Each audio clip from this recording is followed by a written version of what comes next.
सम्मानित साथियों, नमो बुद्धाय, जय भीम। आज के अम्बेडकर संदेश में आपका हार्दिक स्वागत है।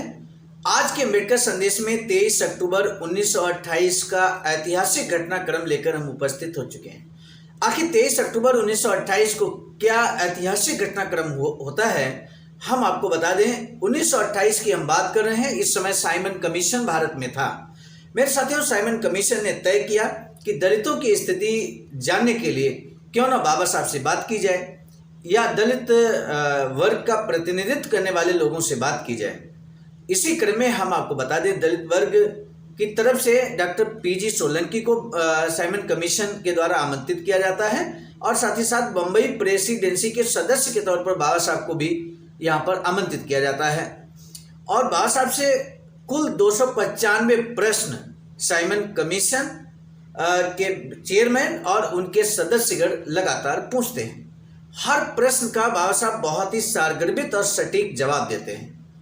आज के अम्बेडकर संदेश में इसी क्रम में हम बात करेंगे प्रश्न संख्या 198 से लेकर आज के अम्बेडकर संदेश में 222 तक, जिसमें बाबा साहब ये सिद्ध कर देते हैं, पूरी तरह से सिद्ध हो जाता है कि 20 साल पहले और 20 साल के बाद में 20 साल का जब ब्यौरा मांगा जाता है कि आखिर दलितों पर हो रहा शोषण, अत्याचार, छूआछूत, जातिवाद में क्या डिफरेंस आया, तो बाबा साहब यहाँ स्पष्ट तौर पर क्लियर अपना आंसर देते हैं और उस आधार पर एक सटीक विश्लेषण पर सटीक निष्कर्ष के करीब साइमन कमीशन पहुंच जाता है।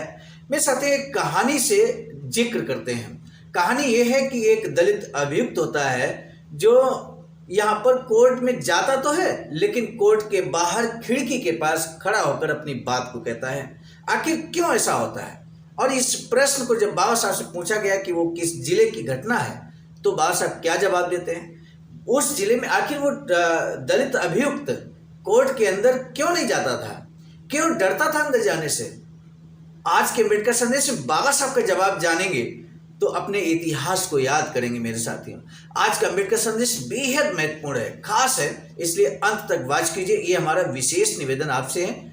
और साथ ही साथ हम आपको बता दें, आज का अम्बेडकर संदेश बाबा डॉक्टर अम्बेडकर संपूर्ण वाङ्मय खंड 4 से हम आप तक पहुंचाने की कोशिश कर रहे हैं। बुद्धा बोधिसत्व अम्बेडकर इंटरनेशनल सेंटर सारनाथ वाराणसी के सौजन्य से आइए शुरू करते हैं आज का अम्बेडकर संदेश। प्रश्न संख्या 198 में साइमन कमीशन के सदस्यगण बाबा साहब से पूछते हैं कि अभी आपने एक मुकदमे का जिक्र किया जिसमें आपने दलित वर्ग के एक ऐसे सदस्य की पैरवी की जो सामाजिक बहिष्कार के डर से खिड़की के बाहर खड़ा रहा। वह कौन सा जिला था? वह कौन सा जिला था जहां का घटना का जिक्र आप कर रहे हैं? बाबा साहब से पूछा गया। तब बाबा साहब कहते हैं खानदेश जिला। खानदेश जिले की घटना है। सामान्य मजिस्ट्रेट की अदालत? बाबा साहब कहते हैं वृत्तिभोगी मजिस्ट्रेट की अदालत। मजिस्ट्रेट की जात क्या थी? बाबा साहब कहते हैं हिंदू। बाबा साहब किसी जात का भी नाम ले सकते थे। मेरे साथ इस शब्द का मतलब समझिएगा। आखिर बाबा साहब ने हिंदू क्यों कहा? तो बाबा साहब ने कहा हिंदू। उसने अभियुक्त की अदालत में आने पर आपत्ति नहीं की? बाबा साहब कहते हैं जी नहीं, मैंने कहा अभियुक्त स्वयं अंदर नहीं आया। अभियुक्त स्वयं अंदर नहीं आया। बाबा साहब ने जवाब दिया। प्रश्न है बाबा साहब से, अभियुक्त हिंदुओं के पिछले कारनामों से डरा हुआ था? बाबा साहब कहते हैं जी हाँ, सवर्ण हिंदुओं द्वारा किए गए दमन के कारण दलित वर्गों में यह डर घर कर गया है कि यदि वे उन सीमित अधिकारों को जो सवर्ण हिंदुओं ने उन्हें दिए हैं लांघ देंगे तो उनके साथ अच्छा व्यवहार नहीं होगा। बाबा साहब कहते हैं जी हाँ। माननीय हरि सिंह गौड़ जो यहाँ पर साइमन कमीशन के सदस्य होते हैं, बाबा साहब से प्रश्न करते हैं, डॉक्टर अम्बेडकर, शायद आप इस बात को स्वीकार करेंगे कि पिछले कुछ वर्षों में अस्पृश्यता उन्मूलन के लिए और दलित वर्गों की सभी असुविधाओं को दूर करने के लिए एक अभियान चलाया गया है। तब बाबा साहब कहते हैं हाँ, चलाया गया है। तो अगला प्रश्न बाबा साहब से, मैं स्वीकार करता हूं कि सुधार संबंधी आपकी इच्छा और कल्पनाओं के अनुरूप नहीं है, परंतु साथ ही हमें मानना पड़ेगा कि यह भावना बढ़ती जा रही है कि उन सभी अवरोधों को तोड़कर जो सवर्ण और असवर्ण हिंदुओं के बीच खड़े हैं, एक संगठित हिंदू समाज बनाया जाए। आप ऐसा मानते हैं? 1928 में वह सब जवाब क्या देते हैं इस प्रश्न का? कहते हैं हाँ, मंचों से ऐसे भाषण होते हैं, मंचों से ऐसे ही भाषण होते हैं, इसके आगे कुछ नहीं बाबा साहब बोलते। जवाब देखिए, आप देख रहे होंगे प्रश्न कितना लंबा है, बाबा साहब का जवाब कितना सारगर्भित है। कई बार तो बस यस या नो में जवाब देकर बाबा साहब साइलेंट मोड में चले जाते हैं, लेकिन हर प्रश्न का ठोस जवाब बाबा साहब देते हैं। तो प्रश्न बाबा साहब से अगला है कि कुछ ठोस कार्य हुए हैं क्या? जब बाबा साहब ने कहा कि नहीं, मंचों से ऐसे भाषण होते हैं कि दलित, सवर्ण और असवर्ण सभी लोग एक मंच पर आ जाएं, एक संगठित हिंदू समाज बना लें, मंचों से बड़े लक्ष्यदार भाषण होते हैं, तब यहाँ कुछ क्या प्रश्न बाबा साहब से किया जाता साइमन कमीशन की तरफ से, कुछ ठोस कार्य हुए हैं क्या? तब बाबा साहब जवाब देते हैं, बम्बई प्रेसिडेंसी में जहां मैं रहता हूं, वहां के बारे में तो मुझे आपकी बात स्वीकार करने में संकोच है। संकोच है यानी कि ऐसा कार्य नहीं हुआ है, क्योंकि बम्बई प्रेसिडेंसी के सदस्य के तौर पर बाबा साहब अपनी बात को रखते हैं और स्वयं बम्बई प्रेसिडेंसी में बाबा साहब रहते हैं। तब बाबा साहब कहते हैं कि आप कोई ठोस कार्य हुआ हो, ये बात आपकी स्वीकार करने में मुझे संकोच है। इसलिए अगला प्रश्न साइमन कमीशन का, इसलिए मैं आपको उदाहरण दूंगा। हर साल जहां भी सवर्ण और गैर सवर्ण जातियां हैं, हिंदू वर्ष में एक बार सहभोज की व्यवस्था करते हैं। तब वे सभी एक साथ बैठकर खाना खाते हैं ताकि एक जाति के लोग दूसरी जाति से घुल मिल सकें। डॉक्टर अंबेडकर कहते हैं, इस प्रेसिडेंसी में ऐसी किसी बात का मुझे पता नहीं है, यानी कि ऐसे कोई सहभोज की जानकारी नहीं है। बाबा साहब कहते हैं जहां पर हिंदू समाज के लोग, एक जाति के दूसरे जाति के लोग एक साथ बैठकर खाना खाते हों, सहभोज करते हों, ऐसा कहीं सुनने में नहीं आया। तब बाबा साहब से प्रश्न किया जाता है, मतलब बताया जाता है कि मैं ऐसे कई अवसरों में शामिल हुआ हूँ। बाबा साहब कहते हैं इसी प्रेसिडेंसी में, बम्बई प्रेसिडेंसी में। अब बाबा साहब प्रश्न करते हैं, तो माननीय हरि सिंह गौर कहते हैं नहीं, नागपुर में। तब बाबा साहब कहते हैं यहाँ ऐसा नहीं होता, बम्बई प्रेसिडेंसी में ऐसा नहीं होता।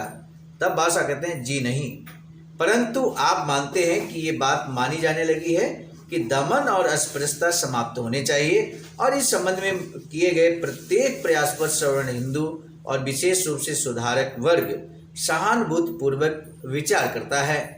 डॉक्टर अंबेडकर कहते हैं मुझे फिर भी इसका उत्तर देने में संकोच है। यानी कि बाबा साहब यहाँ अपने स्टैंड पर एकदम क्लियर है मेरे साथियों, जो बार बार बाबा साहब कहते हैं मुझे ये स्वीकार करने में संकोच है कि कोई समाज सुधारक के इस तरह का सहानुभूतिपूर्वक विचार कर रहा है कि छुआछूत जातिवाद खत्म होना चाहिए। चेयरमैन बहुत स्पष्ट भाषा से प्रश्न करते हैं कि इस साक्षी के विचार जानने के लिए क्या आप मेरे 2 या 3 प्रश्नों का उत्तर देंगे? माननीय हरि सिंह गौर कहते हैं जी हाँ, निसंदेह चेयरमैन, इसके लिए श्री राजा कई तरह से सर्वोत्तम व्यक्ति होंगे, परंतु मैं चाहता हूं कि आप हमें अपने विचार बताएं। बम्बई प्रेसिडेंसी के 20 साल पहले से तुलना करें, आप यहाँ पर कितने साल से हैं? बाबा साहब से प्रश्न किया जाता है चेयरमैन के द्वारा कि बम्बई प्रेसिडेंसी में 20 साल से पहले किस तरह का व्यवहार होता था और आज 20 साल के बाद में क्या बिहेवियर होता है। तब बाबा साहब से पूछते हैं चेयरमैन कि आप इस बम्बई प्रेसिडेंसी में कितने साल से रह रहे हैं? तो बाबा साहब बोलते हैं 5 या 6 साल से। आपको मालूम है इससे पहले बाबा साहब विदेश में पढ़ाई कर रहे थे और उसके बाद आकर यहाँ पर रहे हैं, तो इस बात का बाबा साहब जिक्र यहाँ पर करते हैं। डॉक्टर अम्बेडकर कहते हैं 5 या 6 साल से। वैसे वास्तव में बहुत पहले से ही आप केवल अपने ही समुदाय में रुचि लेते रहे हैं। देखिए बाबा साहब बहुत सुंदर सा यहाँ प्रश्न बाबा साहब से किया गया है। जनित तौर पर हम लगातार बाबा साहब को भारत का नेता, बहुजन नेता और बहुत सारे शब्दों से नवाजे जाने की कोशिश करते हैं, लेकिन बाबा साहब क्या इस मामले में कहते हैं? बाबा साहब से जब ये प्रश्न पूछा गया कि केवल आप अपने ही समुदाय में रुचि क्यों ले रहे हैं? तब बाबा साहब कहते हैं जी हाँ, ये सही है कि मैं अपने समाज में ही रुचि ले रहा हूँ, अपने समुदाय में ही रुचि ले रहा हूँ। आप 20 साल पहले की स्थिति पर दृष्टिपात करें और फिर अपना विचार बताएं। और इसीलिए आपको ध्यान होगा, बाबा साहब को अस्पृश्यों का नेता कहा जाता है, बाबा साहब को दलितों का मसीहा कहा जाता है। मेरे साथियों, लगातार बाबा साहब ने दलितों की बातों को यहाँ पर उठाया है, मुद्दे को उठाया है और निष्कर्ष यानी कि परिणाम में भी बदला है। आप 20 साल पहले की स्थिति पर दृष्टिपात करें और फिर अपना विचार बताएं। तब बाबा साहब कहते हैं जी हाँ, मैं 2-3 चीजें जानना चाहता हूँ। सबसे पहली बात यह है कि जहाँ तक हिंदुओं के मंदिरों में दलित वर्गों के प्रवेश का संबंध है, इसमें कोई परिवर्तन नहीं हुआ है। ये तो केवल धार्मिक व्यवहार और उपदेश का मामला है। मैं इसकी आलोचना नहीं करता, परंतु कोई परिवर्तन नहीं हुआ है। बाबा साहब कहते हैं जी नहीं, इस संबंध में कोई अंतर नहीं हुआ है। वास्तव में इस घटनाक्रम में यानी कि मंदिरों में 20 साल पहले भी दलितों का प्रवेश वर्जित था और आज भी वर्जित है। मेरे साथियों, इस तरह से बाबा साहब यहाँ पर बहुत स्पष्ट ढंग से अपनी बात को रखते हैं और क्लियर कर देते हैं कि धार्मिक जो व्यवहार है, उपदेश का मामला है और मैं इसकी आलोचना नहीं करता, परंतु परिवर्तन कुछ नहीं हुआ है। और मैं इस प्रेसिडेंसी की 2 या 3 निश्चित बातें जानना चाहता हूँ। जिलों में आपने हमें बताया कि दलित वर्ग जो अस्पृश्य हैं, अपनी अलग जगहों पर रहते हैं। निश्चय ही हमने इसे कई बार देखा है। यदि कोई हिंदू गांव है तो वे उसके एक कोने में रहते हैं और कभी कभी अपनी ही बस्ती में रहते हैं। जहां तक उनके आम जातियों के बीच रहने का सवाल है, क्या पिछले 20 वर्षों में कोई परिवर्तन हुआ है? ये चेयरमैन का सवाल है मेरे साथियों, साइमन कमीशन चेयरमैन का। तब बाबा साहब कहते हैं कोई परिवर्तन नहीं हुआ है। यानी कि 20 साल पहले और 20 साल के गैप के बाद में 20 साल के बाद में कोई ऐसा परिवर्तन नहीं हुआ। जस की तस स्थिति लगातार बनी हुई है। चेयरमैन साहब बाबा साहब से अगला प्रश्न करते हैं। हमने कुछ दिन पहले कुछ गांवों को देखा, हमें पता चला कि वे नदी से पानी ले सकते हैं, परंतु ऐसे भी दूसरे गांव हैं जो कुओं पर निर्भर हैं। डॉक्टर अम्बेडकर कहते हैं नदियों के मामले में भी वे नदी के एक निश्चित भाग से ही पानी ले सकते हैं। एक निश्चित भाग से ही पानी ले सकते हैं दलित वर्ग के लोग, और उनके लिए भी नदी का एक भाग निश्चित कर दिया जाता है। चेयरमैन स्वयं इस बात को कहते हैं। आप लगता है ये कहना चाहते हैं कि दलित वर्गों के लोग ऐसे स्थानों से पानी लेंगे जो सवर्ण जातियों के पानी लेने के स्थानों से नीचे की ओर है। यानी कि नदी का ढलान होता है। नदी मान लीजिए पूरब से पश्चिम की ओर बह रही है, तो पूरब की दिशा में ब्राह्मण पानी भरेगा, सवर्ण लोग पानी भरेंगे, और पश्चिम की दिशा में दलित लोग पानी भरेंगे। इस तरह की स्थितियों को निश्चित कर दिया गया। तब बाबा साहब कहते हैं, बाबा साहब यहाँ पर जो कहते हैं जी हाँ, ये आम बात है। और अब हम उन गांवों के मामले को लेते हैं जो कुओं पर निर्भर है। ये आम बात है। बाबा साहब कहते हैं हाँ, ये आम बात है। और इसके बाद प्रश्न बाबा साहब से किया जाता है। मैं ये जानना चाहता हूँ कि, और मुझे आशा है कि आप मुझे स्पष्ट रूप से बताएंगे कि क्या इस संबंध में पिछले 20 वर्षों में कोई सुधार हुआ है? बाबा साहब कहते हैं जी नहीं। यानी कि नदी में पानी भरने के लिए दलितों की मनाही थी, और यदि भर भी लेते थे तो उनका एक निश्चित स्थान होता था। 20 साल में उसमें कोई परिवर्तन नहीं आया है। अंग्रेजों को, साइमन कमीशन को इस बात पर थोड़ा सा भरोसा जैसा था कि उन्हें लग रहा था कि हमने सुधारात्मक कुछ कदम उठाए हैं जिनकी वजह से हो सकता है ये परिवर्तन आया हो। तब बाबा साहब स्पष्ट यहाँ पर सिद्ध करते हैं कि नहीं, 20 साल में कोई परिवर्तन नहीं आया। अगला प्रश्न बाबा साहब से कहते हैं, किया जाता है कि आपका ध्यान इस ओर दिलाया गया है कि इस विषय पर संकल्प पारित किए गए हैं, यानी कि छुआछूत, जातिवाद, शोषण, अत्याचार को लेकर संकल्प पारित किए गए हैं।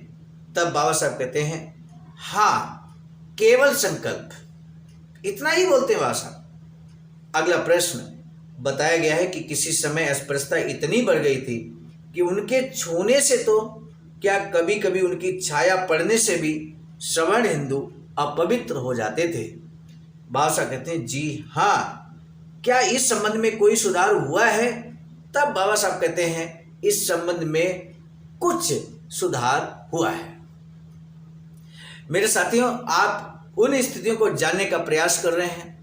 जब इस तरह के प्रश्न और बाबा साहब के जवाब को आप सुन रहे होंगे तो आपको हो सकता लगता हो कि नहीं, अब ये स्थितियां नहीं हैं, अब हम बहुत सामान्य स्थिति में हैं। और साथ ही साथ आप ये भी महसूस करने की कोशिश कर रहे होंगे या ऑटोमेटिक आपके मन में इस तरह का विचार आता होगा कि ये तो बहुत पुरानी बात है, बहुत पहले की बात है जो बाबा साहब यहाँ बता रहे हैं कि नदियों से पानी नहीं ले सकते थे, कुएं से पानी नहीं ले सकते थे, किस तरह की पाबंदियाँ हुआ करती थी, ये छुआछूत जातिवाद शोषण में किसी तरह का सुधार नहीं है। तो ऐसा कई बार आपके मन में विचार आ रहा होगा। अगर ये आपके मन में विचार आ रहा है तो इसका ये मतलब है आप महसूस करें कि बहुत बड़ा सुधार हुआ है सामाजिक, और यदि सुधार हुआ है तो इसके पीछे भी तो बाबा साहब का योगदान है। इस बात को हमें समझना है कि बाबा साहब ने अगर संविधान न लिखा होता, जो सुंदर सा संविधान, पूरे विश्व का बेहतरीन संविधान जो बाबा साहब ने यहाँ लिखा है, उसकी बदौलत जो बहुत तेज गति से अगर परिवर्तन हुआ है तो उस वजह से परिवर्तन हुआ है। इसलिए हमें कृतज्ञ होना चाहिए बाबा साहब के प्रति। बाबा साहब के प्रति हमें हमेशा इस बात को ध्यान रखना होगा कि बाबा साहब ने हमारे कंधों पर भी बहुत अहम जिम्मेदारी डाली है और उन अहम जिम्मेदारियों को हमें निभाना है। इसी क्रम में हम बहुत महत्वपूर्ण आपको बात बता दें, बाबा साहब एक चाहते थे कि हमारे समाज का एक वैचारिकी सेंटर बने। मेरे साथियों, सारनाथ वाराणसी में अखिल भारतीय अनुसूचित जाति जनजाति कर्मचारी कल्याण एसोसिएशन आवाज का नई दिल्ली के द्वारा बाबा साहब की अधूरी इच्छा के अनुरूप एक वैचारिकी सेंटर निर्माणाधीन है। हमारा आपसे विशेष निवेदन है कि 28, 29 और 30 नवंबर 2025 को ये यहाँ पर 3 दिवसीय कार्यक्रम होगा और जिसमें 30 नवंबर 2025 को उसी वैचारिकी सेंटर के शिलान्यास का कार्यक्रम प्रस्तावित है। इससे पहले हम आपको बता दें, जमीन परचेज की गई, इसके बाद में वहाँ पर प्रशासनिक ब्लॉक बनाया गया, नक्शा पास कराया गया। ये बहुत बड़े काम, बाउंड्री हो चुकी है, मेन गेट बन चुका है, तो ये बहुत बड़े काम वहाँ पर हो चुके हैं। आप सभी के सहयोग से भी हैं। हमारा आपसे विशेष निवेदन है कि इसमें आपकी सक्रिय सहभागिता होनी चाहिए। और ये जो वैचारिकी सेंटर है आने वाले समय में, बड़े विश्वास के साथ हम इस बात को कह रहे हैं, आने वाले समय में देश को और समाज को दिशा देने का कार्य करेगा। मेरे साथियों, आज के अम्बेडकर संदेश का महत्वपूर्ण प्रश्न हम जरूर आपसे जानना चाहेंगे, क्या अस्पृश्य नदियों से पानी ले सकते थे? 100 साल पहले का ही जिक्र हो रहा है। आपने सोचा होगा बहुत पुरानी बात। मेरे साथियों, बहुत पुरानी बात नहीं है। जो बड़े बुजुर्ग साथी हैं, जो 80-90 साल के हैं, उनसे आप यथा स्थिति जान सकते हैं। उनके जीवन में इस तरह की स्थितियां आई हैं। बहुत पुरानी बात नहीं है, अभी 100 साल नहीं बीते हैं। 1928 का घटनाक्रम बाबा साहब ने यहाँ रखा है। और मेरे साथियों, 100 साल पुरानी घटना, बहुत पुरानी घटना हम नहीं कह सकते हैं। इसलिए अपने अधिकारों के लिए, अपने कर्तव्यों के लिए आपको लगातार सजग और सतर्क रहना होगा। मेरे साथियों, इसी अनुरोध के साथ एक बार पुनः हम प्रश्न रिपीट कर देते हैं, क्या अस्पृश्य नदियों से पानी ले सकते थे? इस संबंध में बाबा साहब ने क्या जवाब दिया है? बाबा साहब के जवाब से आपको कमेंट सेक्शन के जरिए अपने जवाब को हम तक पहुंचाना है। हमें आपके जवाब का बेसब्री से इंतजार रहेगा। आज के अम्बेडकर संदेश को हम यहाँ रोकना चाहेंगे इस निवेदन के साथ कि अगर आपने अभी तक हमारे आवाज का ऑफिशियल चैनल को सब्सक्राइब नहीं किया है तो बेल आइकन के साथ जरूर सब्सक्राइब कर लीजिए। इसी के साथ दीजिए इजाजत। आप सभी को सादर नमो बुद्धाय, जय भीम। सम्मानित साथियों, हम एक महत्वपूर्ण बात बताना उचित समझते हैं। बाबा साहब की अधूरी इच्छा के अनुरूप एक वैचारिकी सेंटर निर्माणाधीन है सारनाथ वाराणसी में, जहां पर 14,000 स्क्वायर फीट जमीन परचेज कर ली गई है ring road green city Faridpur Sarnath में। वैचारिकी सेंटर के प्रशासनिक ब्लॉक का निर्माण कार्य कंप्लीट हो चुका है। शानदार बेहतरीन प्रशासनिक ब्लॉक का निर्माण पूर्ण हो चुका है। आगे अब मुख्य भवन को बनाने की बारी हम सबकी है और इस हेतु आप दिए गए अकाउंट नंबर पर अपना अमूल्य योगदान कर सकते हैं। आज का अम्बेडकर संदेश हम लेकर उपस्थित हुए थे मिशन नायक बुद्ध मित्र मुसाफिर सर, राष्ट्रीय अध्यक्ष आवाज का नई दिल्ली की प्रेरणा प्रस्तुत करता हूं मैं स्वयं सर्वजित आर्य, राष्ट्रीय मीडिया प्रभारी, IIT सेल आवाज का नई दिल्ली। मिलेंगे नए डॉक्टर अम्बेडकर संदेश में, तब तक दीजिए इजाजत। आप सभी को सादर नमो बुद्धाय, जय। सम्मानित साथियों, यदि आप हमारे इस चैनल आवाज का ऑफिशियल, जिस पर नियमित सुबह 5 बजे डॉक्टर अम्बेडकर संदेश आपको मिलता है, आप हमारे इस चैनल को सपोर्ट करना चाहते हैं तो हमारा आपसे निवेदन है कि आप हमारे इस चैनल को सब्सक्राइब कर लें, वीडियो को शेयर, लाइक, कमेंट जरूर करें।